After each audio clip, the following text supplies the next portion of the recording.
وخلق منها زوجها وبث منهما رجالا كثيرا ونساء واتقوا الله الذي تساءلون به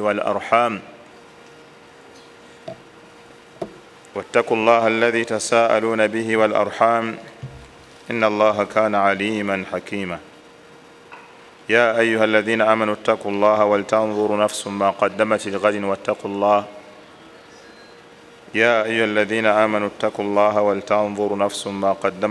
واتقوا الله إن الله خبير بما تعملون يا أيها الذين آمنوا اتقوا الله وقولوا قولا سديدا يصلح لكم أعمالكم ويغفر لكم ذنوبكم ومن يطع الله ورسوله فقد فاز فوزا عظيما وبعد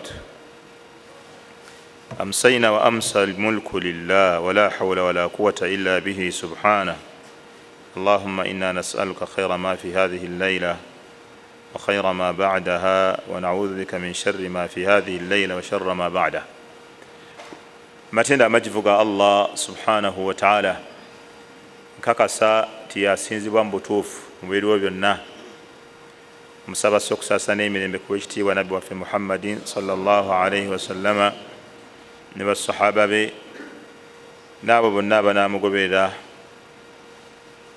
kutuusa olunaku lwe tulisinkana ow'ekitiibwa Allah subhanahu wa ta'ala kutira omwoyo gwange n'ejammu okubeera nga tutya Allah subhanahu wa ta'ala era okutya Allah subhanahu wa ta'ala kyekiramu Allah subhanahu wa ta'ala kyetulaamira ffe abaliwo n'abo abanajja ayati nyingi mu Qur'ani kasitulagira okutya Allah subhanahu wa ta'ala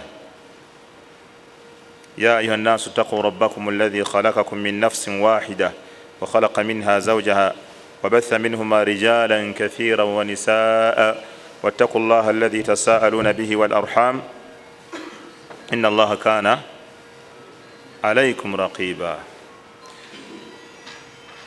Allah subhanahu wa ta'ala mu ayati nyingi nga tukutira okumutya walaqad wassayna alladhina utul kitaba min qablikum wa iyyakum an ittaqullaha wa in takfuru fa inna lillahi ma fi samawati wa ma fi al-ardi wa kana Allahu ghaniyan hamida. Akadde nga kano twasembayo okusoma nawaqidu al-islam ebyonoona obusiraamu era twali tutuuse ku kyokusatu naye ekitabo kyaffe kyetusomeramu nga tekisobose kufunika olwaleero n'olwekyo tugenda kutunulirako mawduu endala wahuwa wujubu ittibaai nabiyi sallallahu alaihi wasallama obwetteeka bw'okugondera omubaka Muhammadin sallallahu alaihi wasallama n'obutamwawukanako alaihi salatu wassalam. Shahada ziri bbiri zonna zirina kutambulira wamu. Shahada esooka yakwawula Allah subhanahu wa ta'ala n'okukakasa nti yekka yasinzibwa. Eyokubiri yakugoberera mubaka Muhammad sallallahu alaihi wasallama. Era Ibn Abbas radiyallahu anhuma yagamba ayati ziri mu Qur'ani 3 naye nga zirina ebintu birongo ng'era agamba bw'okolako ekimu ekirala n'okireka kyokoze tekikkirizibwa okutuusa nga n'ekyokubiri omaze okukikola, kyokoze kisigalako akabuuza okutuusa nga n'ekyokubiri omaze okukigoberezaako. muzo ayati ezo zeyagamba wa atiu llaha wa atiu rasula, mugondere Allah mugondere n'omubaka Muhammad sallallahu alaihi wasallam. Buli lwonna lw'ogondera Allah oteeka okugoberezaako okugoberera Muhammad sallallahu alaihi wasallam. Buli lw'ogamba nti ogenda kugondera Allah tabaraka wa taala yekka, ngenda kusoma Qur'ani yokka, hadisi za nabbi sizeetaaga, ogondera Allah kuba omugondedde kusigate kukyalina makulu. Oteeka okuba nga bw'ogondera Allah n'omubaka omugoberezaako. Ate osobola okuga nti nze ndi muwulize eri sunna z'omubaka sallallahu alaihi wasallam, naye byonna Allah byassa mu Qur'ani sigenda bikola, era oba omaze okufuluma. Ezo ayati nnongo Ibn Abbas tayogeraawo. Buli lw'ogondera Allah oteeka okugoberezaako omubaka Muhammad sallallahu alaihi wasallam. Eyokubiri, wa'budu llaha wala tushriku bihi shay'a wa bil walidaini ihsana. وقضى ربك ألا تعبدوا إلا إياه وبالوالدين إحسانا أن اشكر لي ولوالديك. Oziraba Allah yatulagira okumugondera okumusinza yekka, then ne tuzzaako buli we tugondera Allah tuzzaako abaki abakadde. Buli wonna Allah bwe yayogera ku ayaati ezo ezirimu ensonga y'okumusinza ng'ateekako n'abakadde. Amakulu bw'obeera mugonvu eri Allah ne bakadde bo beera mugonvu gye bali ebbanga lye bamala nga tebakusise kukola shiriki, kubanga bwe bakusika okukola shiriki ate awo Allah yagaana okubagondera. wa in jahadaka ala an tushrika bi ma laysa laka bihi ilm fala tuti'uhuma. Bwe baba bakutakabanako okole ebya shiriki byotoyinaako kumanya, fala tuti'uhuma, awo tubagondera. waswahibuhuma fi dunya ma'rufa, n'ebisigadde mukwano gwabwe mu bisigadde ebyensi gumanyikiddwa gwina okusigalawo, olina okubayisa obulungi. naye bikwatagana n'okunyiza Allah, awo tetubagondera. Aya endala eyokusatu Ibn Abbas yayogera era nga alaga nti nayo nnongo, wa aqimu ssalata wa atu zakat, muyimirizeewo essala mukole ki, ebyo nabyo birongo, tokolako kimu.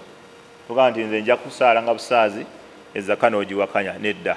Byonna bitambula bibiri bibiri mu ezo ayaati ze tusoose okulaba. N'olwekyo Allah jalla waala yatukuutira okumutya, tugondere n'omubaka Muhammad sallallahu alaihi wasallama mu byonna bye yatulagira. Mbaka tetulina kumwawukanako alayhi salatu wassalam, lianna Allaha huwa almusharri'u, kubanga Allah yatuteekako amaki amateeka. Warasulu sallallahu alaihi wasallama huwa almuballighu anillah, ate omubaka yatutuusaako amaki amateeka agava ewa Allah subhanahu wa ta'ala. Fala yanbaghi li ahadin min annas, tekigwanira muntu yenna kabeeraani an yusharri'a li ibadillah ibadatan, okuteeka ku baddu ba Allah ibaada yonna nga Allah si yagibalalikako. Tekikkirizibwa muntu yenna kuteeka ku baddu ba Allah ibaada n'abagamba bagikole mu kusinza Allah nga Allah takola ki, tagibalalikangako. N'omubaka Muhammad sallallahu alaihi wasallama tagitugamba nga kugikola. N'olwekyo ne kibeera nga kyabwatteeka buli musiraamu yenna okubeera nga agoberera omubaka mu byonna. Kikyetegeeza wujubu ittiba'i rasuli, obwetteeka bw'okugoberera omubaka sallallahu alaihi wasallama fi ibadatihi, muki mu nsinza gye yasinzangamu, wa akhlaqihi, ne mu mpisa ze alaihi salatu wassalam, wa muamalatihi, ne mu kutunda kwe ne mu kugula kwe. Tuteeka omugobera nga bwe yali atunda, nga bwe yali agula. Kankuwa ekifaananyi mu kugula kwa Nabbi sallallahu alaihi wasallam. Nabbi sallallahu alaihi wasallam bwe yali ng'agula mu bimwogerwako, yayongerangamu akasente gwagulako. Nga bw'olaba omuntu omukyala atunda binyeebwa, atunda menvu, n'agamba eryenvu lya 3,000, ate gwe olina essente empitirivu, ate n'omugamba 1,800 toyita. Gwe olina essente empitirivu ate olamuza eryenvu paka ku 1,800. Oba muntu wangeri ki 1,800 toyitawo ajja ati 1,800 eryenvu lya 3,000 omussa paka ku 1,800. Omusajja n'agamba boda okuva wano ogenda wali ku Supreme, agamba haji mpa 15,000. Si nnyingi ezo, si sente 10,000 ezo. Olwenda toyita, olwenda oyagala kumuwa lwenda, omuwa 10,000 kwegamba akudize neki akudize n'ekikumi. Ati embeera eba esusse. Nabbi sallallahu alaihi wasallam bwe yabanga agula yayongerangamu alayhi salatu wassalam. Omukyala munaku naawe omulaba alina abaana, ali ku luguudo saa 3 za kiro akyatunda menvu, oba olina sente nyingi akhi, nagamba eryenvu lya 3,000 muwe 15,000 kwe kalasi twala ezo, twala eryenvu. Nabbi sallallahu alaihi wasallam yakikolanga, bwe yabanga agula ng'ayongerangamu kugwaguzeeko. Ate alayhi salatu wassalam ye bwe yabanga atunda ng'atundira wansi alayhi salatu wassalam. Eyo nkola ye mu kutunda. Bwe yabanga atunda teyaseeranga, ate ye bwe yabanga agula ng'ayongeramuko alayhi salatu wassalam. Kyobula bamwagala nnyo abantu b'omu Makka. Yali nga alunda embuzi z'omu Makka ku busente obutini ennyo alayhi salatu wassalam. Nolwekyo tulina kyatteeka eri abasiraamu okugoberera nabbi wa hatta fi muamalatihi n'engeri gye yakolaganangamu n'abantu li anna allaha taala ba'athahu bilhuda, allah gwe yatuma n'obulungamu obujjudde, wa diini lhaqi n'eddiini ey'amazima. qala taala, kyola allah yagamba mu suratu ali imran aya ya 3 kul in kuntum tuhibbuna allah, bagambe bwe muba muwulira mwagala allah tabaraka wa taala fattabi'uni, mukole eki? mungoberere nze nabbi muhammad sallallahu alaihi wasallam, yuhibbukum allah, allah ajja kubakola ki? ajja kubaagala, wa yaghfir lakum dhunubakum, abasonyiwe n'ebiki? n'ebyonono byammwe. eyo aya esooka erimu okuba nti allah atulagidde bwe tuba tuwulira twagala allah, tosobola kwagala allah nga togoberera nabbi muhammad sallallahu alaihi wasallam. buli lwonna lwowulira nga allah omwagala sooka ogoberere nabbi muhammad sallallahu alaihi wasallam. sinzanga bwe yasinzanga, wasanga bwe yawasa, tanga bwe yata, wolanga bwe yawola, tunda gula nga bwe yakola alayhi salatu wassalam. aya eyokubiri allah subhanahu wa ta'ala agamba lakad kana lakum fi rasulillahi uswatun hasana, mulina ekyokulabirako ekisinga okubeera ekirungi, yani ye nabbi muhammad sallallahu alaihi wasallam. si buli omuntu asobola okumulabirako, si buli omuntu asobola okumugoberera, nedda, naye liman kana yaruju llaha wal yawma al akhira, eri oyo yekka akakasa nti agenda kusinkana allah n'olunaku lw'enkomero. buli yenna awulira nga agenda kusinkana allah n'olunaku lw'enkomero ng'alukkiriza, ekyokulabirako kyayina ye muhammadin sallallahu alaihi wasallam. kyovola abasahaba batukanga n'okubuuza, wano nabbi yakolerawo ki? wano nabbi yakolanga atya? eno ensonga nabbi yagikola atya? kyatteeka okugoberera nabbi mu buli yakolanga, buli kyonna kye yakolanga kyatteeka okumugoberera. mu aya eyokusatu suratu hashir aya ey'omusanvu allah atuga nti wama ataakum rasulu fakhudhuhu, buli kyonna nabbi sallallahu alaihi wasallam kiyajja nakyo fakhudhuhu, mukikole ki? mukyekwateko butiribiri, mukyenywezeeko, buli kyonna kyeyabalagira mukikole. wama ataakum rasulu fakhudhuhu, nabbi kyeyabalagira mukikole. wama nahakum anhu fantahu, ate nabbi kyeyabaziyiza ekyo mukole eki? mukireke. okwe kumugoberera alayhi salatu wassalam. tumugoberera tukola byeyalagira, byeyatuziyiza netukola ki? netubireka. okwe kugoberera nabbi muhammad sallallahu alaihi wasallam. bal ja'ala allah subhanahu wa ta'ala kamala imani al-abdi fi istislami liqada'i an-nabiy sallallahu alaihi wasallam. allah yatuuka n'okufuula obujjuvu bwa imaani y'omuntu yenna bwe tuba twagala minzaani kwe tupimira obukkiriza bw'oyo omuntu nti bujjudde kukkiriza nabbi akusalirewo. oba kitekedde kyoseka wange, allah yafuula ekimu ku biraga obukkiriza bw'omuntu nti bujjudde, kasita abeera nga akkiriza nabbi akole ki? amusalirewo. kabonero akalaga nti obukkiriza bw'oyo omusajja bumaze okukola ki? okujjula. allah yagamba fala wa rabbika, ndayira omulezi wo allah. allah makulu wano yeerayira. allah yakola ki? ate allah subhanahu wa ta'ala talayira. okujjako kyalayira kibeera kinene, ekyo kikwate. ekyokubiri n'ensonga emulayiza ebeera ki? ebeera nnene. abamanyi oba tebagamba bavuna tafsiri, ebitabo bya tafasiri bagamba nti allah ekintu kyonna kyaba alayidde mu qur'ani n'alayira ekintu, mathala walfajr, emmambya, allahu akbar. gomanyi kibayita emmambya? okuvaayo obuvi bwebuti, evaayo obuvi bweti ng'okuvaayo kwayo togenda kuzibya olwo olunaku, eba yakuweneyo nga kwolwo lwevuddeyo eringa eyaviiriddeyo gwe nti evuddeyo okutegeeza olunaku lwo lwolina okubeera ku nsi nti luweddeyo.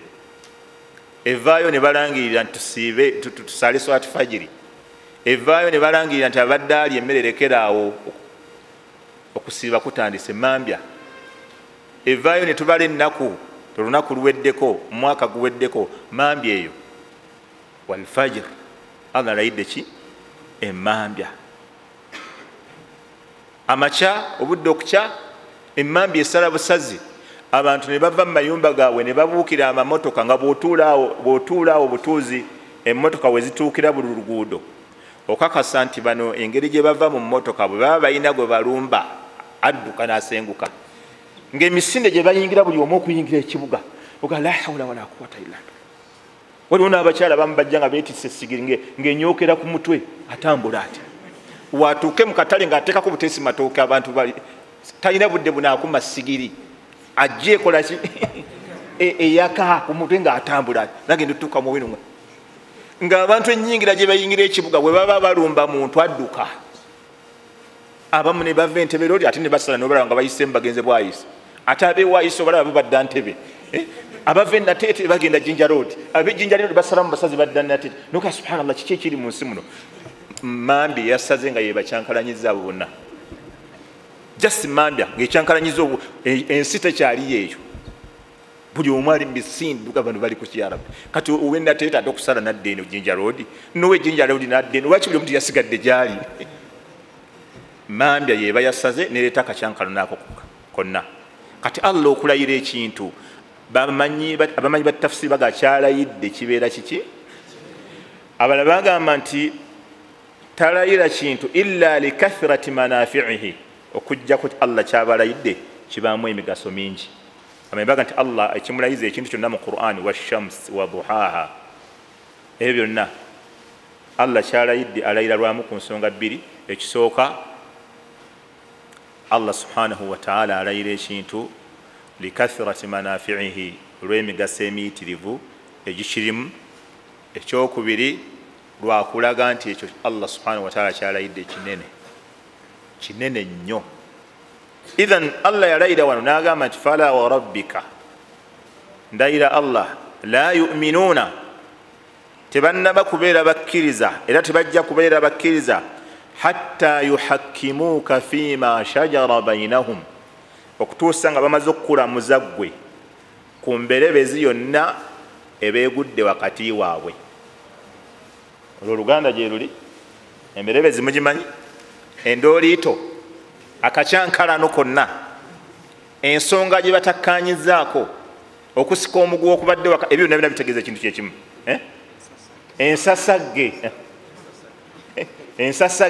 ensasagge yonna kasiteegwawo abantu betukkiriza abo nti bo obukkiriza bwabwe bujjudde be bafuula nti ensasagge eyo ayina ogiramula yaani balina kugenda wa muhammadin sallallahu alaihi wasallam nabbi wanaagambawo kiye oba okitegedde ekyokubiri bwe bamala okukkiriza nabbi abalamule tebikoma ku kukkiriza bukkiriza atulamule waliwo n'ekirala thumma la yajidu fi anfusihim harajan mimma qadaita wa yusallimu taslima ekyo kikulu nnyo oluvannyuma lw'okuba nga balamuddwa nabbi muhammadi gamba kale taliiwo oluvannyuma lw'okuba nga balamuddwa bwino tokiraba oluvannyuma lw'okuba nti bwino yabalamudde bazzaako ki thumma la yajidu fi anfusihim haraja tebasigalamu kakunkuna konna mimma qadaita mu ekyo kyoba okoze eki olamudde wa yusallimu taslima kale gamba ne basiramuka olusiramuka oba okiraba ne beewaayo olwewa ne baga nti tukkiriza sami'na wa ata'na tuwulidde era tugonze kubanga alamudde yaani enabbi muhammad buli lwonna lwowulira nga bakulamuzza qur'ani bakulamuzza ahadisi z'omubaka muhammad sallallahu alaihi wasallam bakulamuzza ebigambo by'abamanyi abeesigwa n'osigalamu akakunkuna hadha dalilu ala adami kamali imani hadha shakhs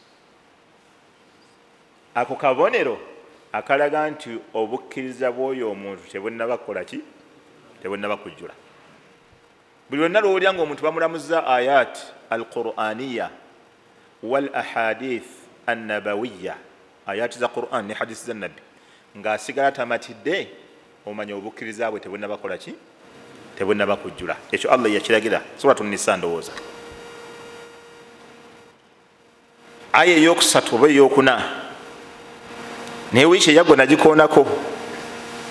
Wa idha jaahum amrun min al amni, bwe baba bajjiddwa ensonga yonna eyinza okuba amrun min al amni nga nsonga ya mirembe ereese mawulire ga ssanyu nga ku mulembe gwa nabbi babanga bali awo ne babagamba nti bagenze ejindi olutalo baluwangudde ne bagamba alhamdulillah.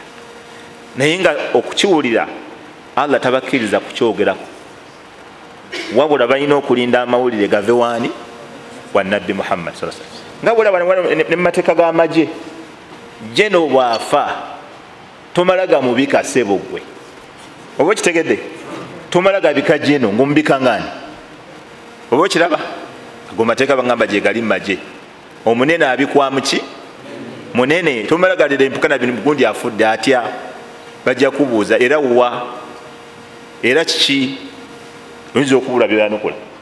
Era bagamba ne mumateeka g'amagye jeno bwe baba bamwetaaga tebamutumira kano sebo kano tamuleeta ga nti ontwala ngaani oba kitegeera jeno munne oba ali waggulu we yalina okukola ki yalina okumunona. Kyobulaba ne nabbi Muhammad sallallahu alaihi wasallam bwe yafa sebo abantu kyabazitowako okumubika ng'ani ageza nalangira nti nabbi afudde ng'okiisa otya mukamu ate oba Umaru yayimirira ne muzikiti n'akwata ekiso n'agamba njagala kale mpulireyo omuntu ng'akiisa mu kamwa nti akoze eki afudde. Allah omuzikiti gonna ne gudda mu bwama abali mu kasonda wali boogera bwama n'abali wali boogera kama nga Umaru afuse aliwa nayimiridde n'ekyambiya nga ndigwegeza bugezi oga nti afudde. Ne bamwana kati gwe mukama waffe gw'otugamba kikale gwe w'ekiso n'abagamba nti nze mmanye eki agenze bugenzi wa Allah kumuwa amateeka nga Musa bwe yagenda naye Allah amuwa amateeka. Nabafaamu ya Umaru gye yalina ekyo kisobola okutegeeza nti n'omunene awubwa oba kitegeera n'omunene asobola okuwubwa n'aba n'amasala naye ng'alinamu mafu oba kitegedde kyasa amasala nga galinamu mutwe munene naye alina amasala mafu.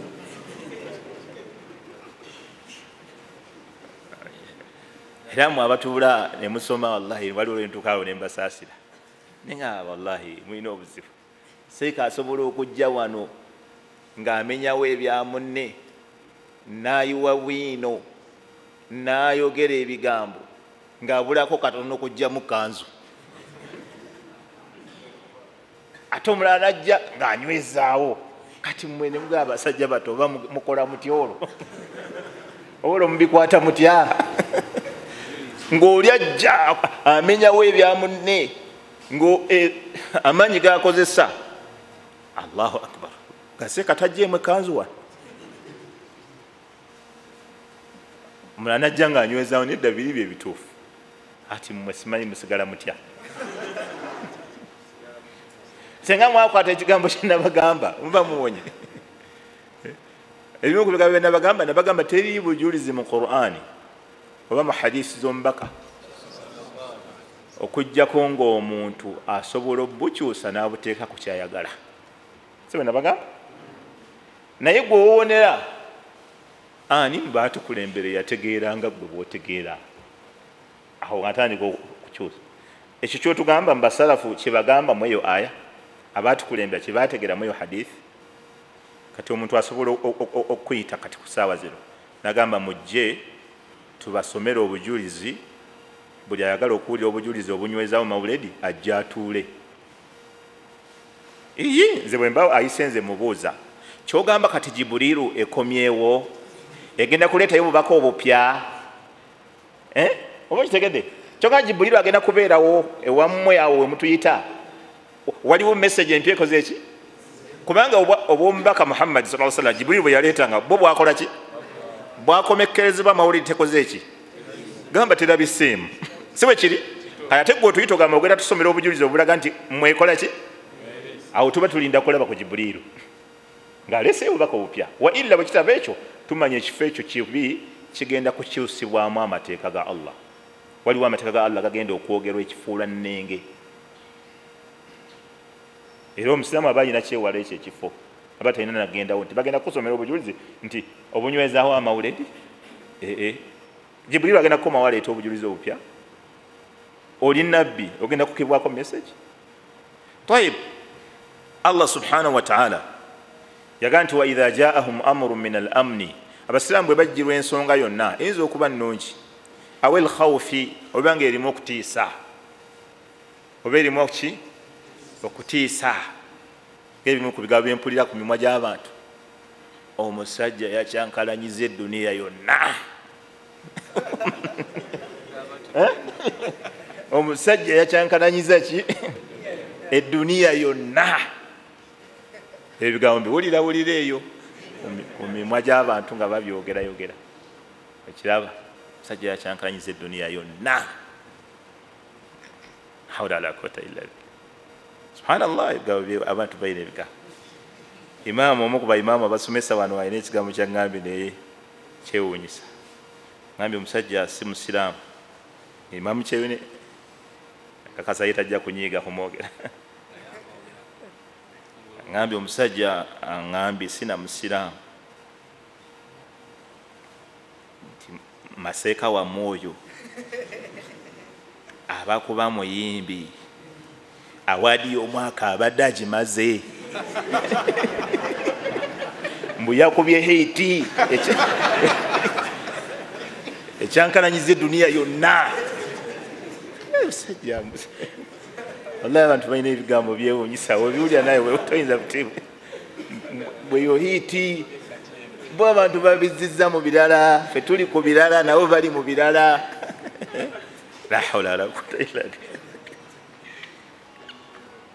La hawla wala quwwata illa billah. Allah subhanahu wa ta'ala baddu ba Allah kyatugamba ensonga bw'eba ezze ng'erimu okutya oba erimu amawulire agassanyu oba erimu ki, Allah subhanahu wa ta'ala yatuwa amagezi. Ekizibu ky'abantu Allah yasooka n'akyogera nga adhaa'u bi. Ekizibu bo kye bakola bwe baba bagiddwa ensonga erimu amawulire ag'essanyu oba ag'okutiisa, adhaa'u bi, osiŋŋaana bonna bakola ki? Ate bagyogerako. Oli n'agyogerako, n'ono n'akomentinga, n'ono n'ayogera. Ate Allah n'atuwa amagezi. Walaw radduuhu ila rasuli, kale singa ensonga bwe baba bagizizza eri omubaka oba hadisi z'omubaka Muhammad sallallahu alaihi wasallam, wa ila ulil amri minhum, ne bannannyini kumanya mu bo. Nakati n'ensonga ensusseeko kangize ewaani omuwalimu ambuulire. Era bw'oba osazeewo okukuŋŋaanya abawalimu bokka n'obaggalira mu kisenge ne twesibiramu ffekka ne tubaako ensonga engeri gye tugyogeramu nga tuli bawalimu ffekka, bayinza obutakubuulira kitukkaanyizaako nga buli afulumaga wayi tukireke tukale tukiveeko bubi, naye nga tulina mubutuufu kye tukoze eki. Naye nga buli omu atya butinaga. Nawuliddeko imaamu abamukunya ku leediyo, baaba natukanuga nti wali kibuuzo kirala. Bwe tweggalira nga abawali musobola okufunayo ekyamaanyi okusingako ebitambula mu bantu. Walaw radduuhu ila rasuli, singa ensonga babagiddizaani omubaka, wa ila ulil amri minhum, ne bannannyini kumanya, la alimahu alladhina yastanbituunahu minhum, baali badde bamanya abawalimu kye babakenenuliramu. Abawalimu baali badde basobola tukenenuliramu, baali tegedde abawalimu nedda abawalimu bagambye kino, la alimahu alladhina yastanbituunahu minhum. Allah subhanahu wa ta'ala agamba walawla fadlullahi alaykum wa rahmatuhu, singa si bulungi bwa Allah nakusaasira kwe erimu abantu, lattaba'tumu shaitaana illa qalila, mwaligoberedde sitaani okuggyako abatono mu mmwe. Okuggyako abaki? Singa si kusaasira kwa Allah erimu abaddu na bulungi bwa Allah eriffe abantu bangi baligoberedde shaitaani okuggyako abatono. Waqala ta'ala, Allah subhanahu wa ta'ala agamba man yuti ar-rasula faqad ataa Allah, omuntu yenna bw'agondera omubaka Muhammad sallallahu faqad ataa Allah, aba amaze okugondera ani? Allah subhanahu wa ta'ala. Buli lwonna lw'ogondera nabbi Muhammad sallallahu alaihi wasallam n'oyimirira bwe yayimirira, n'okola nga bwe yakola, n'osiima kye yasiima, n'ogaana kye yagaana, oba omaze okugondera Allah. Ate bw'ojeemera, kitegeeza bw'ojeemera omubaka ne Allah oba okoze eki? Oba omujeemedde. Tuvola Allah subhanahu wa ta'ala yatugaana okuyitawo. Allah jalla wala buli nsalosalo we yaziteeka yatugamba naffe wetukola ki? Wetukoma. Ya ayuha alladhina amanu la tuqaddimu bayna yadayi llahi wa rasuli. Abange mmwe abakkiriza temukulembera Allah na mubaka. Abavunuza abalungi abatafsiri bagamba temwetuminkirizanga. Temwetuminkirizanga. Nemusussa Allah ekintu we yakikomya oba omubaka Muhammad sallallahu alaihi wasallam we yakikomya. Mbaka sallallahu alaihi wasallam kye yalagira kitugamba, kyatagamba alayhi salatu wassalam tetukikola. Era faqad hadharana ash-shari'u al-hakim. Era Allah subhanahu wa ta'ala omuteesi w'amateeka yatwewaza. Atwewaza ki? Okwawukana ku bigambo by'omubaka Muhammad sallallahu alaihi wasallam. N'agamba nti falyahdhari alladhina yukhalifuna an amri an tusibahum fitna aw yusibahum adhabun alim. Allah tugamba beekeke, beewale nnyo, beegendereze. Alhadhar kwe kubeera ku bwerinde, ng'oli ku bwerinde essaawa yonna. Okuba baluwa bagamba okubeera ku bwerinde, alladhina yukhalifuna an amrihi, abaawukana ku biragiro by'omubaka Muhammad sallallahu an tusibahum fitna. Allah ayinza okubatuusaako eki?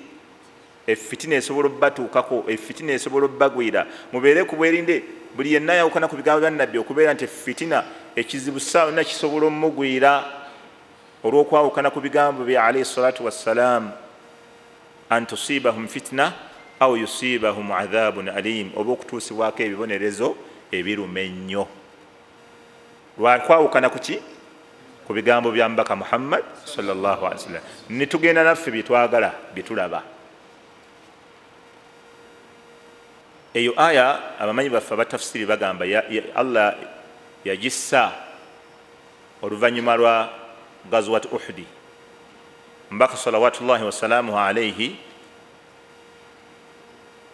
yagamba basahaba barumat abakasuka n'abagamba mubeeraawo waggulu, sawaun lana aw alaina, tuwangudde oba batuwangudde mubeeraawo. Era bagende Uhudi e Madina babalagawo Nabbi we yabalaga okubeera, we bagamba okubeera. Bw'ogenda e Madina bakulambuza abakulaga. Kati ate eri wansi waali kikko, kati batonga eri wansi mu kikko.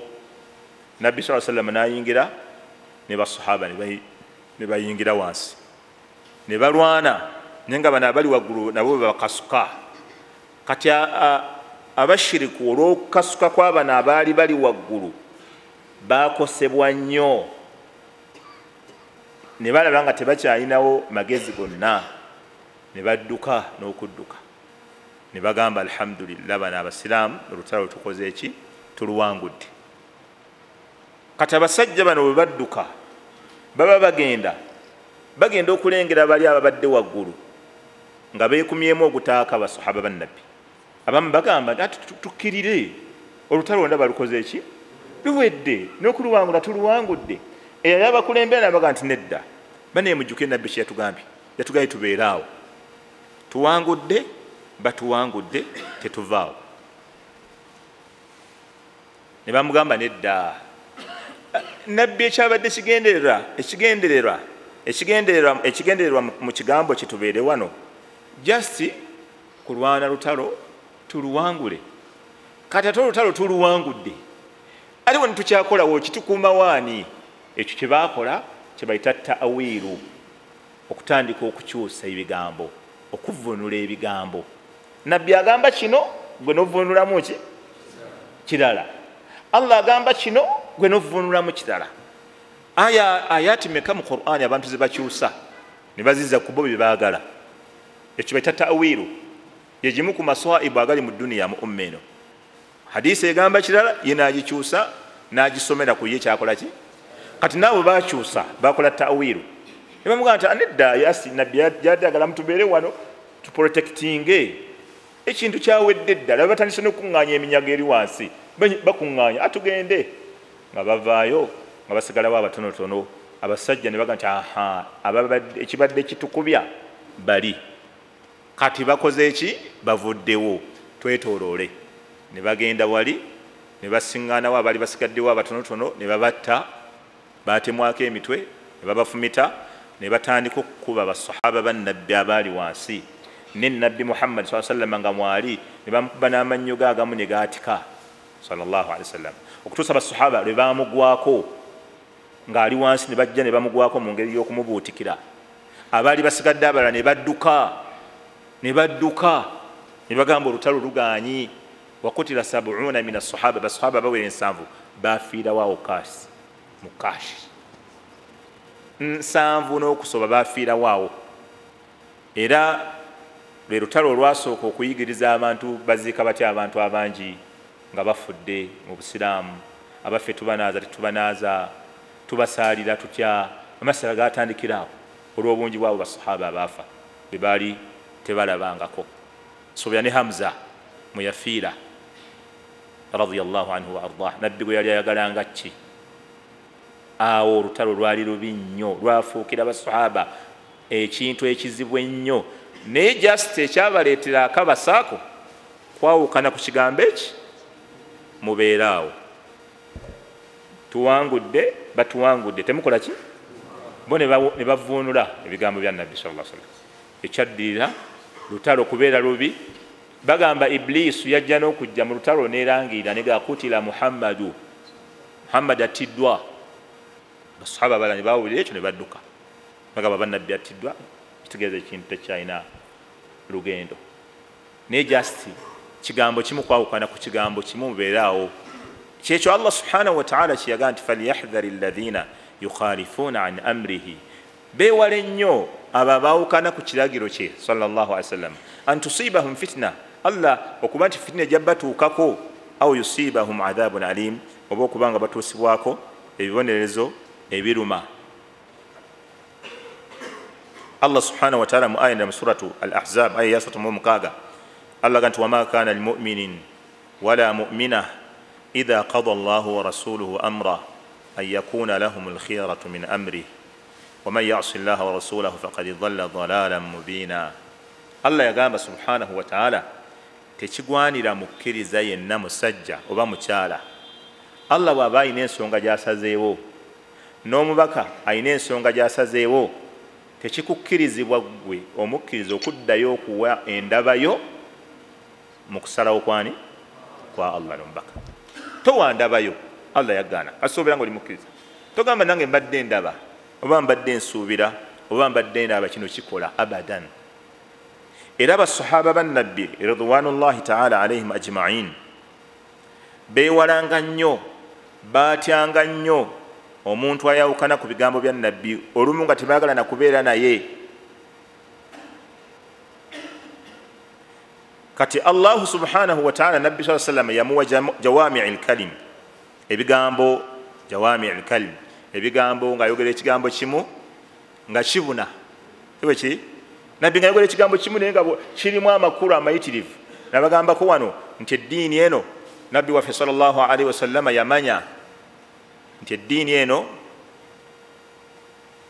gye bujja egenda kendeera eggwemu mu bantu ate tekyaliyo nabbi agenda kujja wabula n'atuwa ekyokwekwatako ye hadisi ya Irbad bin Sariya twagisoma wano siwe gwali tetwagisoma wano nabbi sallallahu alaihi wasallam bwe yamanya nti eddiini gye bulijja egenda kutuuka eggwe mu bantu ate olubereberye eddiini bwe yaggwanga mu bantu nga Allah asindika nabbi omulala sibe guli nga bweggwamu ng'asindika nabbi omulala kati ate kuono waffe tekyaliyo nabbi kati nabbi bwe yamanya nti eddiini egenda kuggwa mu bantu n'atubuulira hadisi ya Irbad bin Sari yagamba wa'adhana rasulullahi sallallahu alaihi wasallama maw'idhatan balighatan nabbi yatubuulirira olunaku lumu olubuulirira naye balighatan lwagenda wala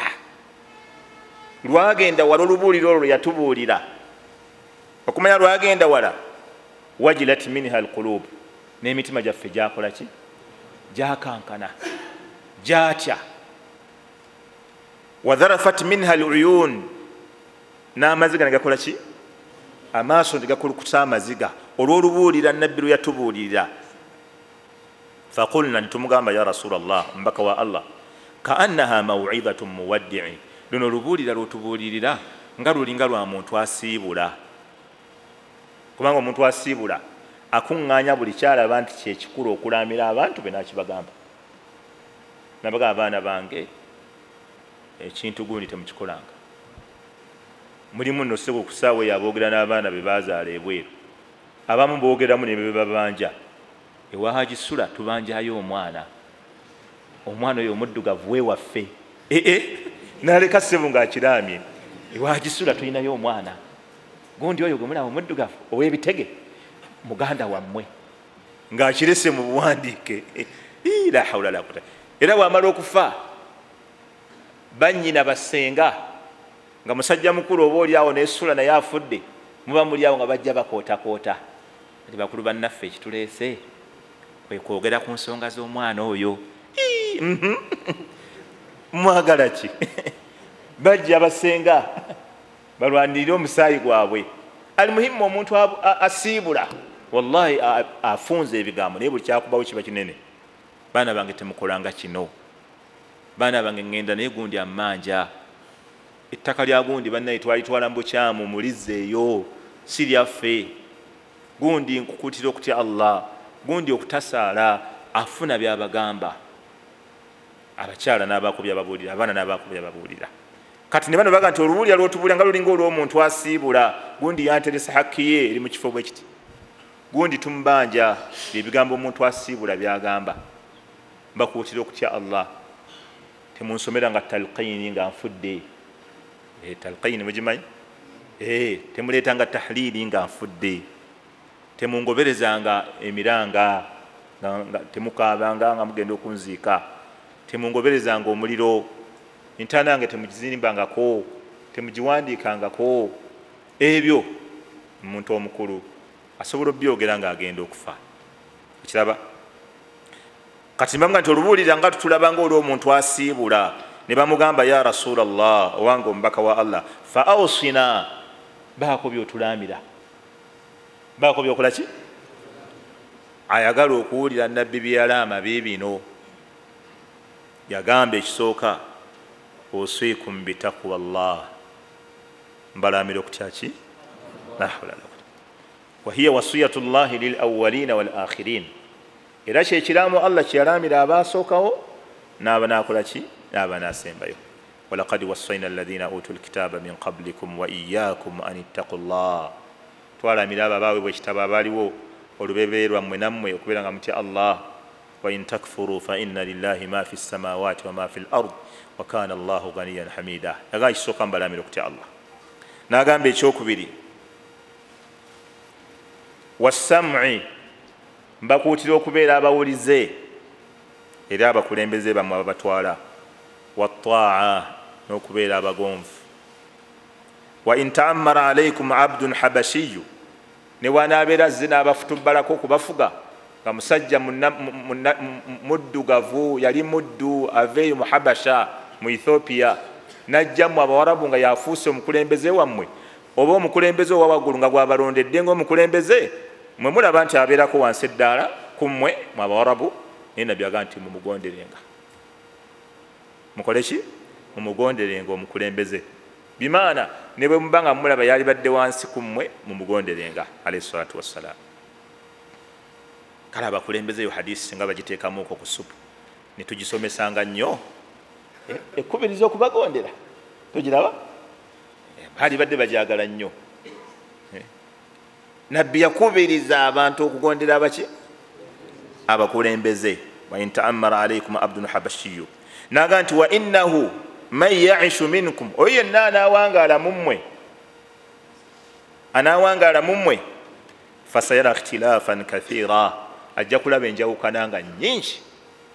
Enjawukana ajja ziraba nga ki?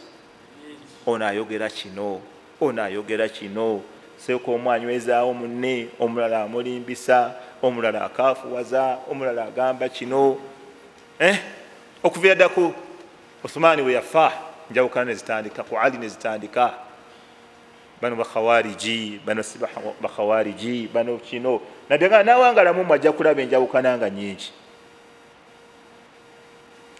naye bwe ziba zizze tukolanga tutya mbaka sallallahu alaihi wasallam enjawukana bwe ziyitirira faalaikum bisunnati laba wali okuwona laba tariqu najah ekkubo lyokuwona faalaikum bisunnati mwekwatanga kuki ku nkola yange yani tariqati ekkubo lyange buli kyenaliko buli kyenakola buli kyenalagira ayagala okuwona awo faalaikum bisunnati mwekwate ku nkola yange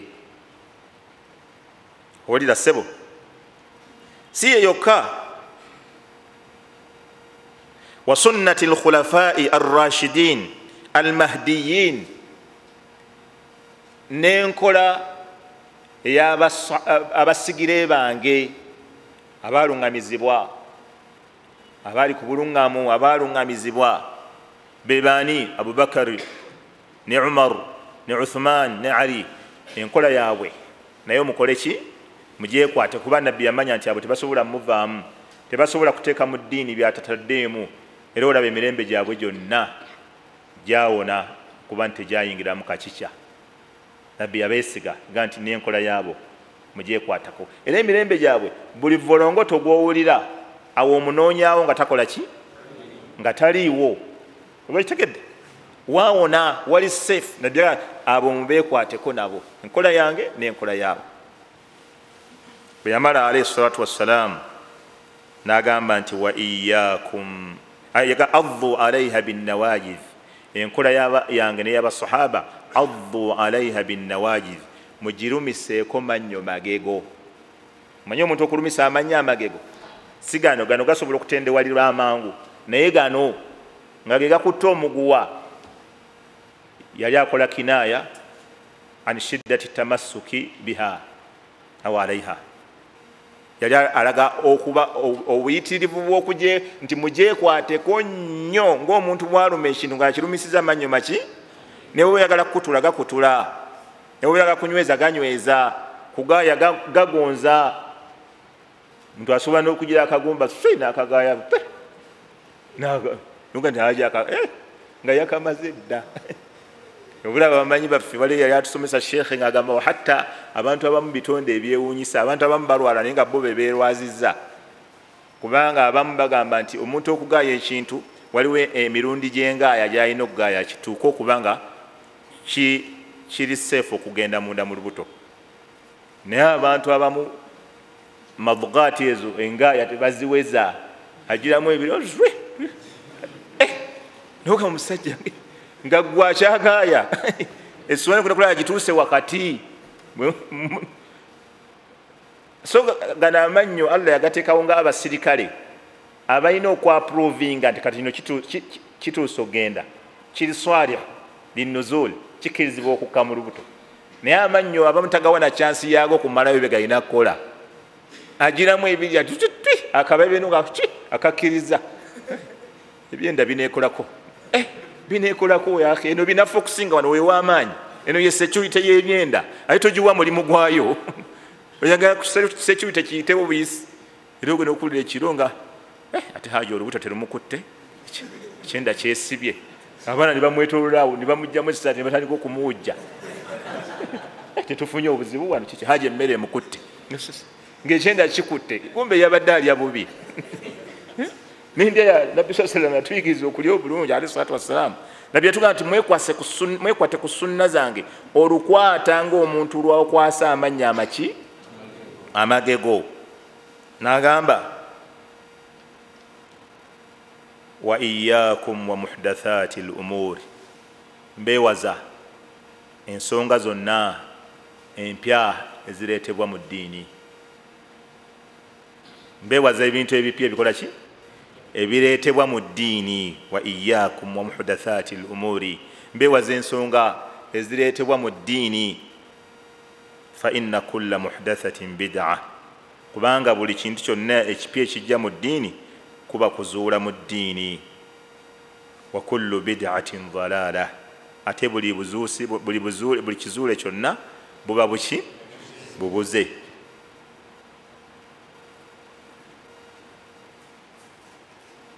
awulidde sheekhe baddeyo mu kyalo akagundi ka sheekhe hafidhahu llahu taala sheekh Salih Mubiru yatuvunulidde ekigambo wa sharra al umuri muhdathatuha nga masha Allah ni'ma ar-rajul hadha yatuvunulidde ekigambo wa sharra al umuri muhdathatuha agamba waliwo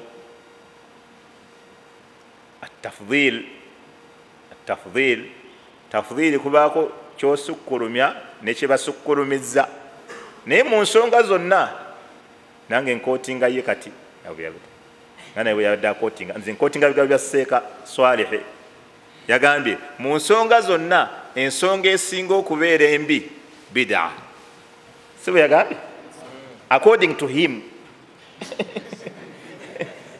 okusinziira kuki ku ye bwe yabadde ayogera ebigambo bye nti wa sharra al umuri muhdathatuha mu nsonga zonna ekyasinza okubeera embi yeki ebyo bigambo byani bya Sheikh Salih Mubiru ekitegedde si bwe yagambye ebyo temukootinga nze mukootinga Sheikh okujja nga mwagala kumutegeera bubi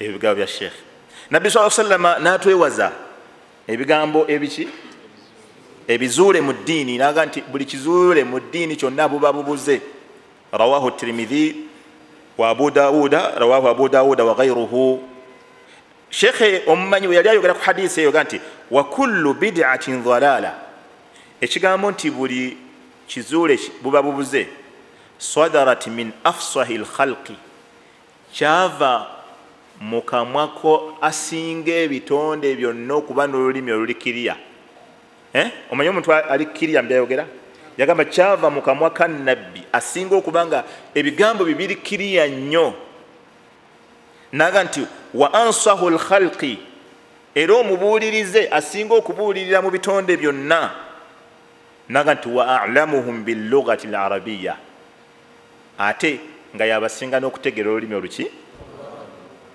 fayashmalu nekibeera nga kibuna ma kana mubtada fi aslihi bid'a akabenga omuntu agitandise bupya nga tebeerangawo ku mulembe gwa nabbi nga tebeerangawo ddala n'agitandika eba eyingiddemu au fi wasfihi obanga erimu sifa esobola okuba mu wasfi yaayo nga ku mulembe gwa nabbi waliwo ibaada eyaliwo naye ono n'agyongeramu ebintu ebirala wahuwa kalamun wadih yagamba wahuwa kalamu wadih era ekigambo kya nabbi kirikiriya nnyo kullu bid'atin dhalala buli bid'a bubuze mahma stahsanaha mubtadi'uha agitandise ne waali gisiiga atya akazigo esigala nki mbi fa innaha dhalala era buba bubuze qala ibn umar abdullah ibn umar n'agamba kullu bid'atin dhalala buli kintu kyonna ekiyitibwa bid'a bubuze wa in ra'aha an-nasu hasana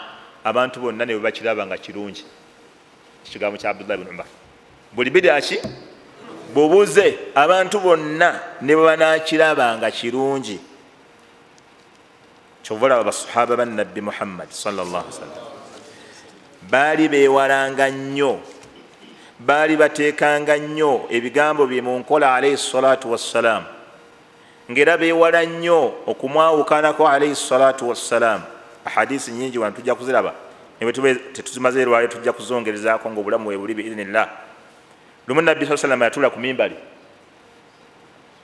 n'agamba falamma stawa naga ijilisu bwe yamala okuteera n'agamba mutuule la hawla wala quwwata illa billah Abdullah ibn Mas'udi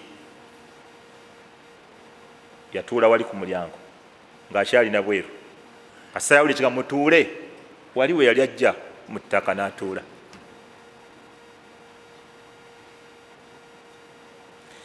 bw'amala okutuula nabbi n'amugamba nti yaba Abdurrahman jangu mbadde sigamba gwe nejja kuwulira kigambo kimu mukole eki we yali we yatuula la hawla wala quwwata illa billah nabbi n'amugamba mbadde sigamba gwe aba Abdurrahman jangu n'ayingira alayhi salatu wassalam radiyallahu anhu warda but sahaba bali bateeka nnyo ekigambo kya nabbi mu nkola era nga beewala nnyo omuntu akyawukanako nga bamutunuulira nga tebamutegeera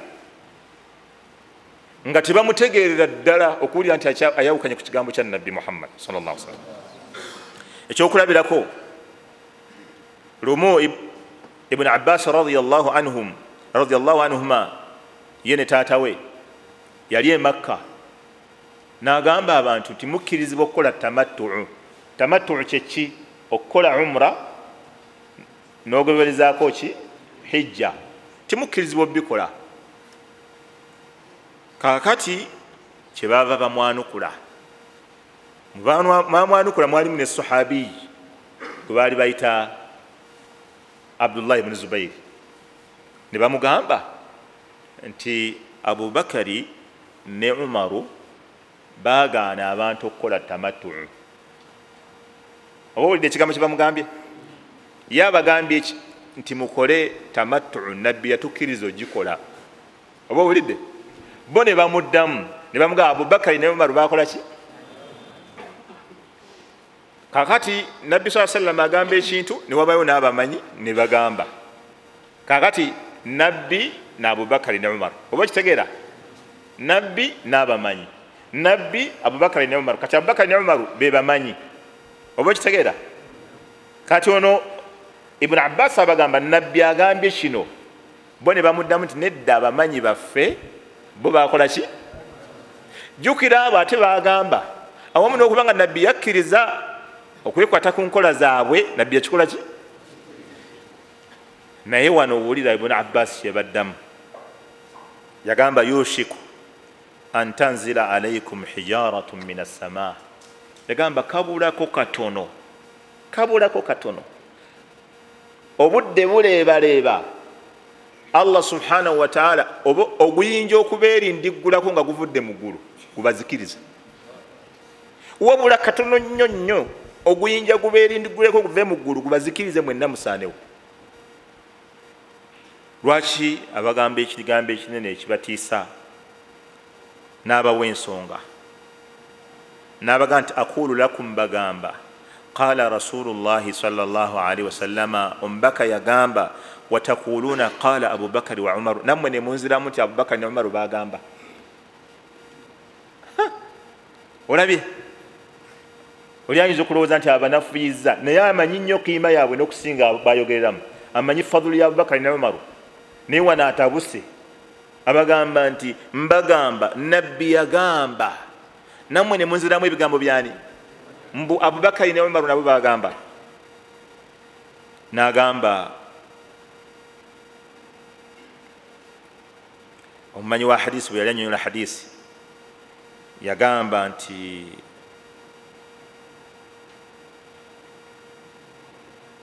Abubakari ne Umaru, wama adraka ma Abubakari wa Umar. Naye Abubakari ne Umaru bye boogerako awo mu njogera ennyangu obategeera otya? Otegeera otya Abubakari ne Umaru bye boogerako awo? Bwe yamala n'agamba ekigambo kino, Ibn Baz rahimahullahu ta'ala yakyogera naye bakiwandiika mu kitabo ekya obukulu bwa sunna. Ekitabo ekyo kyafulumizibwa Jamiatul Islamiyya y'e Madina, ekitabo ekiraga obukulu bwa sunna. Ekigambo kya Ibn Baz nakyo mwekirimu ekyo kitabo. Abamanyi bagamba nti idha kana qawlu Abi Bakari wa Umar, bwe kibeera ng'ekigambo kya Abubakari ne Umaru hakadha yuraddu, bwe kityo bwe kiddizibwayo, wa yudrabu biljudurani, nga bwe kityo bwe kikasukibwa ne bakikasuka ku bisenge, ne bakikuba ku kisenge. Idha arada qawla nabiyyi sallallahu alaihi wasallam, singa tukisiŋŋaana nga kigezaako okukyalenjinga oba okukubagana n'ekigambo kyani kya nabbi sallallahu alaihi wasallam, fakaifa, olowooza otya biman arada qawla rasulillahi sallallahu alaihi wasallam biqawli man dunahuma, olowooza otya ate ku muntu yenna akyalenjinga ebigambo bya nabbi nga ayimiridde ku bigambo by'abantu abali wansi wa Abubakari ne Umar? Oba kiyasi gyakola ogitegeddeawo? Agambye bwe Abubakari n'obuzito bwe ne Umaru bwe babeera ng'ekigambo kyabwe kikoonagana n'ekya nabbi, ekya Abubakari ne Umaru bakikwata ne bakola ki? Ne bakikasukayo eri ku kisenge olw'okuba kikoonaganye n'ekya nabbi. Olowooza otya ku muntu akoonaganya ebigambo bye n'ebya nabbi ng'ali wansi wa ddala lya Abubakari ne Umar. Oba okategedde ako? Kikyolowooza ku oyo kye yalikoleddwa? Olowooza akolebwa atyo oyo? Bwe biba nga ekya Abubakari ne Umar bakikasukayo bwe kiba kikubaganya n'ekya nabbi. Kati olowooza ani ayinza okuyimirizaawo ekigambo ne kitwalibwa ng'ali wansi wa ddala lya Abubakari ne Umar? Basahaba ba nabbi sallallahu alaihi wasallam hadisi mpitirivu ezaalaga butya bwe bagoberera omubaka sallallahu alaihi wasallama. Hadisi emu eri mu Sahih Muslim anna nabiyya sallallahu alaihi wasallam ra'a khatama nabbi sallallahu alaihi wasallama yaraba khatiman empeta min dhahabin nga yali ya gold fi yadi rajuli nga omusajja ajambadde musiraamu. Nabbi basahaba yatunula bwati nga atunulidde n'alaba empeta nga omusajja omu basahaba bwe ajambadde, naye empeta eyo yali ya goldi ng'ate nabbi yabagaana dda abasajja okwambala goldi mu nsingo oba ku mukono oba ssaawa oba mpeta. Nabbi yagana omusajja yenna tayambalanga gold. Kati nabbi agenda okulaba mu basahaba waliwo ayambadde ku mukono gwe empeta nga ya gold. Ayinza okuba teyaliwo nga nabbi agaana ekyo, ayinza okuba yali mupya. Nabbi sallallahu alaihi wasallam kye yakola fanazaahu, n'amugamba jangu, n'agijjako ku mukono gwe omusajja. Fatarahahu, nabbi n'agikasukayo. Bwamala ogikasukayo waqala n'agamba ayamidu ahadukum ila jamratin min naari, omu mumwe ayinza atya okuddira eryanda ly'omuliro fayajaluha fi yadihi, n'aliteeka ku mukono gwe. Oyinza otya okuddira eryanda ly'omuliro n'olyambala? Nabbi sallallahu alaihi wasallam bwe yamala n'agenda. Faqiila lirrajuli, omusajja kye baava bamugamba بعدما ذهب رسول الله صلى الله عليه وسلم oluvannyuma lw'omubaka okuba nti yali agenze, ne bamugamba khudh khatimaka, genda ogyeyo empetayo. Olaba bamuteeka mu kasunda basi bamushajja, khudh khatimaka, genda ogyeyo empetayo. Fantafi'u bihi, ogifunemu emigaso emirala.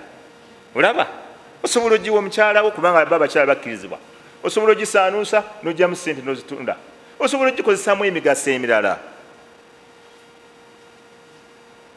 Qaala, omusajja n'abaddamu n'abagaa la wallahi la akhudhuhu abadan waqad tarahahu rasulullahi sallallahu alaihi wasallam. N'abagamba wallahi sisobola kuddayo kukwata bukwasi ku mpeta eyo bingi nti nabbi yaginzigyeko n'agikasukayo, sisobola.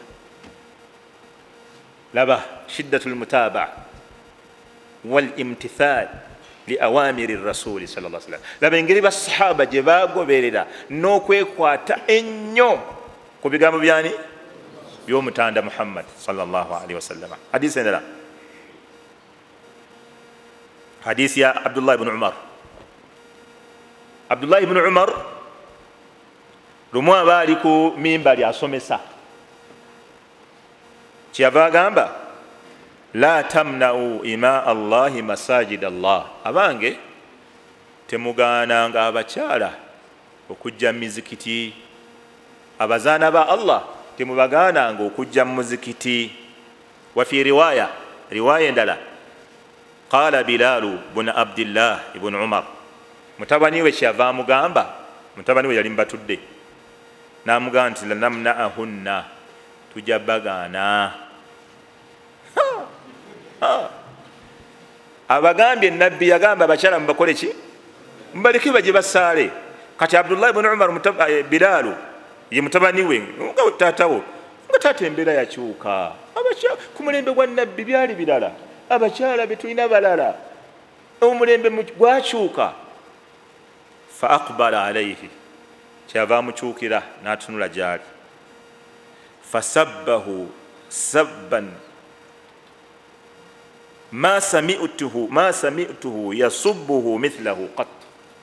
رأي حديث قالت فسبه سبا، رواية قالت فسبه سبا شيئا يمuvuma ekintu nga mwekanga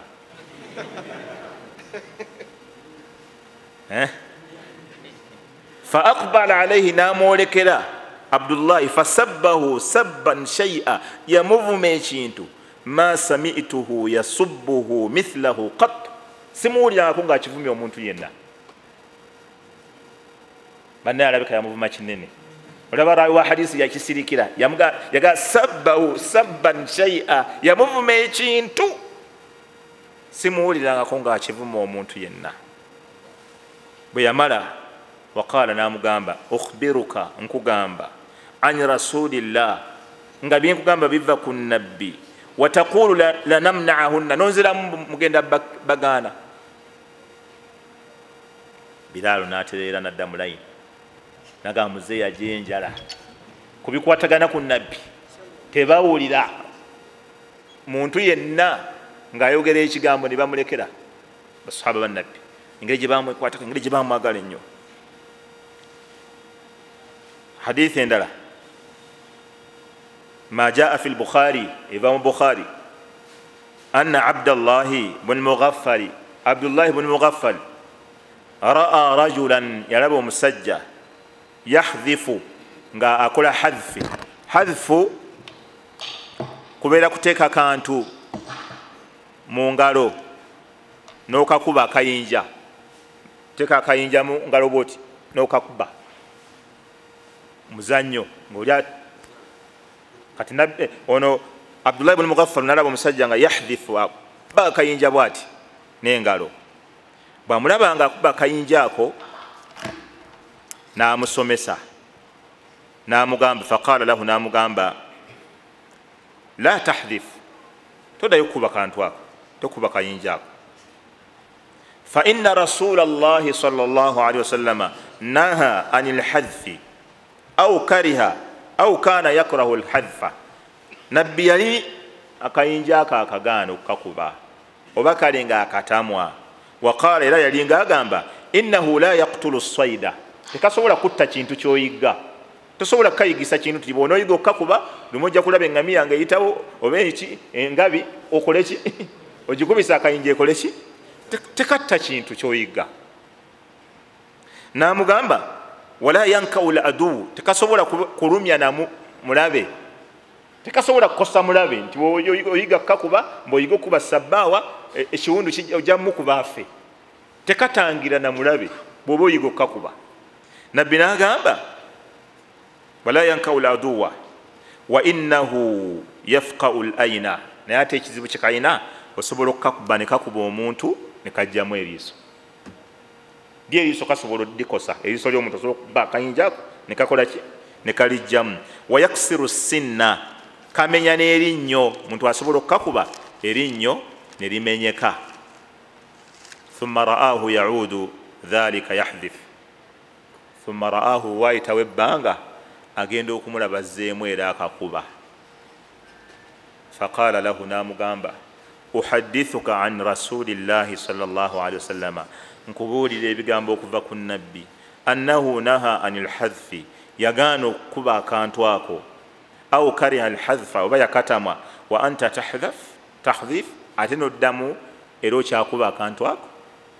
n'agamba nti la ukallimuka kadha wa kadha wa fi riwaya la ukallimuka abada.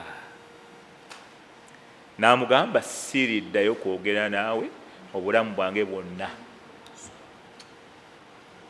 bashuraha bamu bagamba nti ate oyo gwe yali agamba ekyo yali mwana we. n'amugamba mwana wange sigenda kuddayo kwogera naawe paka lwendifa. naye omuntu okuteekaku kalantiini ey'obutayogera naawe ng'omuyinako oluganda awangala naawe obeera kumpi okiyita mmere naye siriddayo kwogera naawe. allahu akbar. lwaki? lwakulaba nabbi muki mukamwa sallallahu alaihi wasallam. qala alulama fafi lhadith mu hadisi eyo taadibu man khalafa sunnata nabiyi sallallahu alaihi wasallama wa awamirahu sallallahu alaihi wasallama bitazir. mwekyo mulimu okubeera nti omuntu bwayawukana ku bigambo bya nabbi sallallahu alaihi wasallama bamuwa ekibonerezo agunjulwa balina okumugunjula. malirize ne gundi eno athara eno mpanvuko nengenda gifunza gyetuba tumaliriza nayo, atharu ya Abdullah ibn Mas'ud. kitegedde oba okolako ishara, atharu ya Abdullah ibn Mas'udi eri mu kitabo kya Sunani Darimi ne Musannaf wa Ibn Abi Shayba وقد صححه الألباني رحمه الله تعالى إمام السنة إمام السنة يصحح حديث أثري إروا onanyumya agamba الحكم بن المبارك أن عمر بن يحيى قال agamba samitu abi nawulira taata wange yuhaddithu an abihi nga naye anyumya okuva ku taata we qala agamba kunna najlisu ala babi Abdillah ibn Mas'ud radiyallahu anhu qabla salati al-ghadat twatuulanga ku mulyango gwa Abdullah ibn Mas'ud nga salati subuhi tennatuuka. Bano baali bayizibe nga bajje wa Abdullah ibn Mas'ud ku makya. Abaatusooka subhanallah bo bafangayo nnyo okutuulirira kye bayita irimu. Abaasooka bafangayo okutuulirira kye bayita irimu. Sheikh wandikaawo wiiki ejja biidhini Allah baba tulesewo nja kubabuulira ku Ibn Abbas bwe yatuulira irimu ewa Zaid ibn Thabit. Olabe naye wana kasooka tumalirize. Bano baatuulanga ku mulyango gwani gwa Abdullahi ibn Mas'udi ku makya. Agamba nti fa idha kharaja bwe yafulumanga mashina maahu nga naffe tufuluma naye ila almasjidi nga tugenda ku muzikiti. fajaana abu Musa al-Ash'ari radiyallahu anhu. Tuba tuli awo Abu Musa al-Ash'ari tukyatudde ku mulyango tumulinda afulume. Abdullah ibn Mas'ud yali musajja mumanyi nnyo, yasoma ku nabbi eri munene nga bamusomako, ayina abayizi bayitirivu. Kakati nga batuula ku mulyango ge bafuluma naye ne mugenda mukuba obagenda nga basoma bamubuuza ahadisa sharaha. Kati baba bakyalawo bakyatudde, omu ku basahaba bannabbi ayitibwa Abu Musa al-Ash'ari najja ku makyogo. Faqala n'abagamba akharaja ilaykum Abu Abdurrahmani ba'd, taata Abdurrahmani afulumye amaze okujja gye muli. Faqulna tumugamba la tannaba. Fajalasa ma'ana hatta kharaja, nasigala nga atudde naffaawo okutuusa Abdullah ibn Mas'udi bwe yafuluma. Falamma kharaja, bwe yafuluma qumna ilayhi jami'a, fenna ne tuyimuka okugenda waali tutambule naye tusimbule. Faqala lahu Abu Musa kyava amugamba nti ya aba Abdurrahman, tata Abdurrahman, inni ra'aytu fil masjid anifan amra ankarathu walam ara walhamdulillahi illa khaira. Namugamba mbufunze nina ekintu kye nalabye mu muzikiti eggulo oba emabegakaawo katono. Bwaba ku subuhi kitegeeza aba yakirabye eggulo. Namugamba nina ekintu kye nalabye mu muzikiti gwa nabbi sallallahu alaihi wasallam, muzikiti gwayogerako gwa nabbi, naye mu butuufu kyankubye wala era nengezaako okukiziyiza naye tomanya muzikiti gwe Kuufa. Naam, bali Kuufa. Kakati namugamba naye tomanya kiyinza okuba ekirungi, kubanga Abdullah ibn Mas'ud yasenguka n'agenda Kuufa. Wakadhalika ne Abu Musa al-Ash'ari bwe yave Yaman nawalala be bamu ku basahaba baali Kuufa. Ne Ali, hatta Ali ibn Abi Talib naye yaliko Kuufa, era lumu yanywa amazzi muzikiti gwe Kuufa ng'ayimiridde. Abantu bonna ne bamwewuunya ne bamutunuulira. Bwe bamutunuulira n'abagamba ndaba mwewuunyiza kyenkoze. Naye ne ali ne Nabbi sallallahu alayhi wa sallam fafaala kama faaltu, nabbi naye yakikolako nga bwe nkikoze.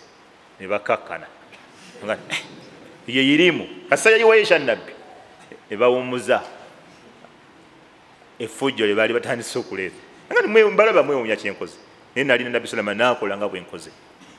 ne bakakkana tebali nga bamirembe gino abaluno oyogera ekya nabbi saa sallam agamba kino ensi yonna nesituka kati abdurahman abu abdurahman ya abdullah bn masudi abu musa al ashari amunyumiza kyalabye mu muzikiti eggulo namuganda qala namugamba nti fama huwa walabye eki faqala namugamba in ishta fasatarahu bwonoba owangadde naawe ojja kyerabirako qala namugamba raaitu fi lmasjid qauman nalabye abantu muzikitin halqan julusa nga bakoze kasaako daira julusan nga batudde yantadhiruna sola naye nga balinda essola endala balinda essola etuuke yantadhiruna sola fi kulli halqa rajul naye nga buli saako weeri mulimu omusajja wa fi aidihim hasa naye nga mikono gyabwe balinamu obuyinja nalabye esaako nga ziri mu muzikiti batudde olaba naye nga buli saako weeri mulimu omusajja aduumira nga bakutte obuyinja kabbiru ngaagamba kabbiru 100 mugambe allahu akbar emirundi 100 nga basuula allahu akbar allahu akbar allahu akbar allahu akbar babalira ku buyinja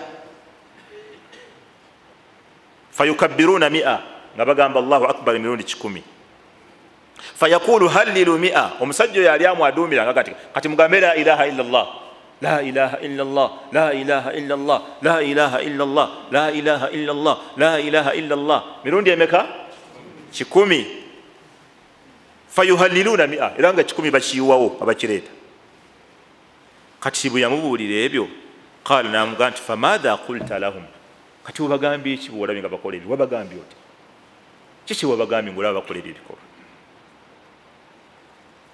agamba qala nagamba ma qultu lahum shay'a sina kye nabagambye intidhara lira'yika wa intidhara amrika sina kye nabagambye nga ninda gwomala okwerabirako ndabe kyonoogamba era ndabe kiragiro ki kyogenda okuyisa omweno mulimu okuba nti irimu ezimu tulina okulinda abakulu bazoogereko olabye tekaseviiri okirabe muganda wange omanyi okyusakyusa ebifo bwoyimuka budde eno buteeri njagala yirimu ekugweremu bulungi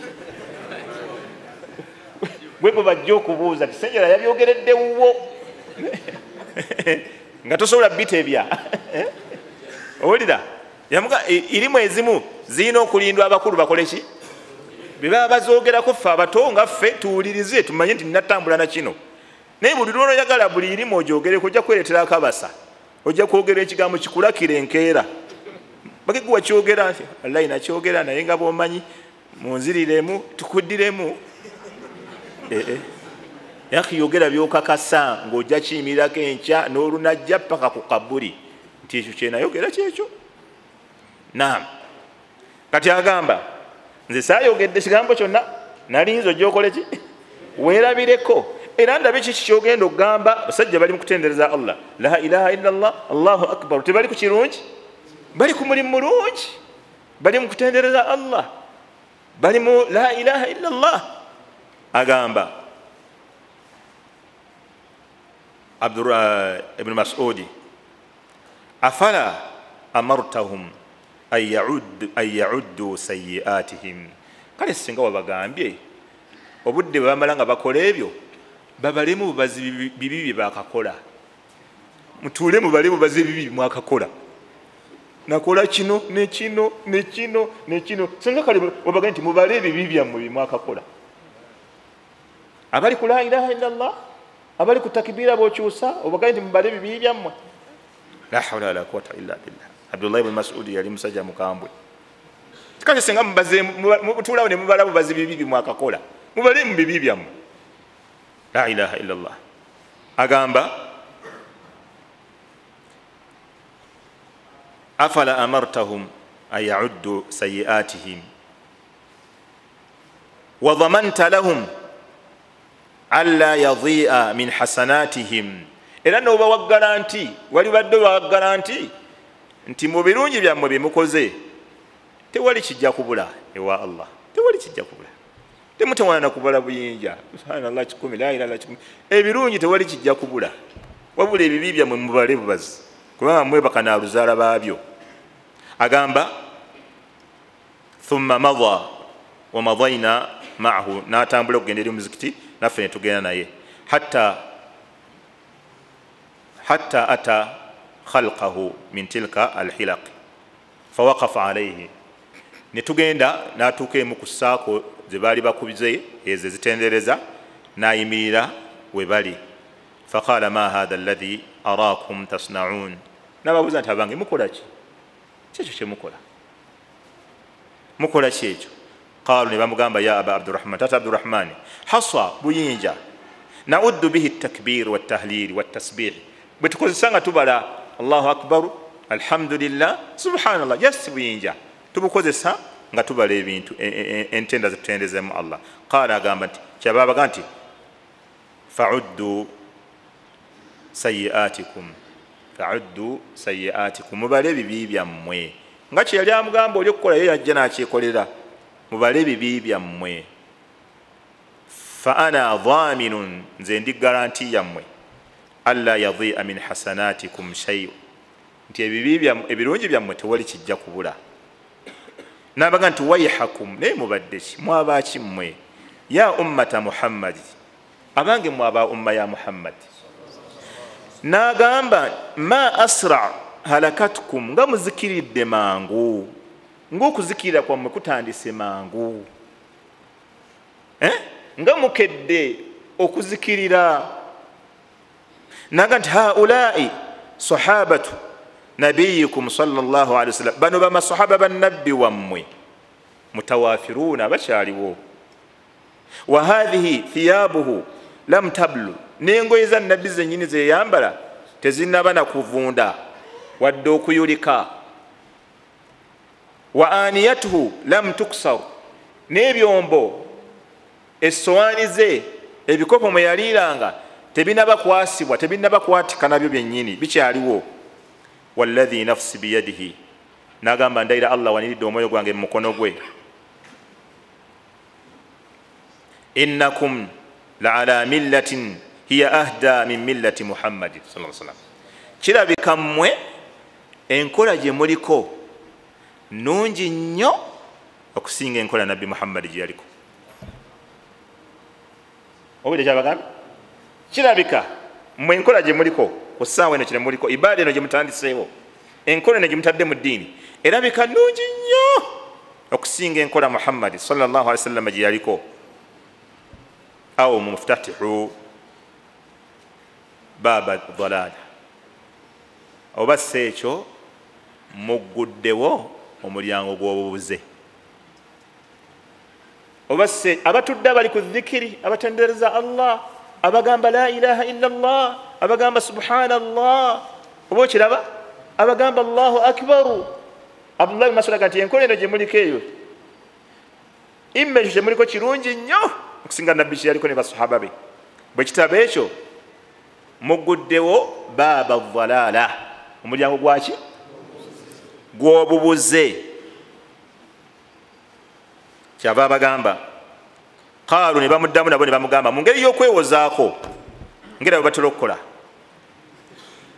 ne bamugamba qaalu wallahi ya aba abdirrahman wallahi tulayira mazima taata abdurrahman ma aradna illa khaira tetulina kyetwagala mu ebyo wabula twagala kintu tuli ku kirungi naffe twagala bulungi okirabye tugenderera mu kirungi okusuuta allah kiina bubi ki ogamba subhanallah gwokirabamu obubi oba olaba okusaalira nabbi gwokirabamu obubi okuliisa emmere gwokirabamu obubi okusoma qur'ani gwokirabamu obubi oba okiraba excuses gwolabamu obubi mu kino kyetukola tutendereza allah bano tebalina ku nabbi nno bano balina ku munene allah nga gwebasuuta oba okitegedde sibagamba nti tukuŋŋanye tusaalire nabbi bakuŋŋanye kusuutaani omunene allah yabakuŋŋanyiza buli halaka gyolaba eri mu kutendaani allahu subhanahu wataala wulira abdurrahmani kyeyava akabatema abu abdurrahmani ya Abdullah ibn Mas'ud n'abagamba kino ekigambo sheekh waffe yakiddiŋŋananga Sheikh Abdul Muhsin Abbadi era gwe nakikwatirako yaga nti wakam min muridin lilkhayr lan yusibu bantu bameka bayinza okugenderera okufuna ekirungi n'atakifuna wakam min muridin lilkhayr abantu bameka ayinza okunoonya ekirungi ng'ekimu takufuna kirungi lan yusiba naye nga takoze eki lan yusiba nga tajja kifuna ogendereramu okufuna kirungi naye nga tojja kikola ki abantu bameka bayinza okwagala okugenderera okufuna obulungi naye ne batabufuna naga nti inna rasulallahi sallallahu alaihi wasallama ombaka alaihi salatu wassalamu haddathana anna qauman yaqra'una alqur'ana la yujawizu taraqihim nabbi saa naga nti abantu bagenda kusoma qur'ani abantu basoma qur'ani naye nga tesuuka wano kukka mu mitima gyabwe kufuna imaani kutegeera byetegeeza bantu basoma qur'ani nga tebuuka malookooli kanzire ku kigambo katonaawe mabega kam min muridin lilkhayr abantu bameka ayinza okugenderera nti ayagala kufuna kirungi n'atakifuna kubanga enkola gyatandise nabbi teyakola ki kyekigambo kya Abdullah ibn Mas'ud kyabagamba oyinza okuba ofa kukola kirungi naye olwokuba kino kyotandise nabbi teyakikola noba nga n'obulungi bwobadde ogenda okufuna tojja kukola ki tuula obale ebibi byewakakola ekyo ekigambo kya Abdullah ibn Mas'ud bw'okifuula qaida mu bulamu bw'okikuyamba kubanga abantu kibasinga okwekwasa bino byetukola biki bino birungi bisanyusa Allah byane akola adhikari omuntu ali ku adhikari oyinza omugaana naye Abdullah ibn Mas'ud yaziraba nawo watta Sheikh wa Abdul Muhsin Abbadi bwe yatumiza athari eyo yatugamba nti Abdullah ibn Mas'ud bwe yatuuka yabuuka n'abigwamu wakati n'asooka abisamba nabaga mukola kiwano tutenda Allah 10 la ilaha illallah 10 Allahu akbar 10 nabaga lwaite mmalamu bibi bye mukola mubale bibi byammwe nanga kino kye muliko imma mwe muli ku ddiini entuufu nga nabbi yali ku nfu bwe kitabo ekyo mutadde mu busiraamu ebitali byaki وتلك الأمثال نضربها للناس وما يعقلها إلا العالمون بارك الله فيكم وجزاكم الله خيرا ونفع الله بكم الإسلام والمسلمين والسلام عليكم ورحمة الله وبركاته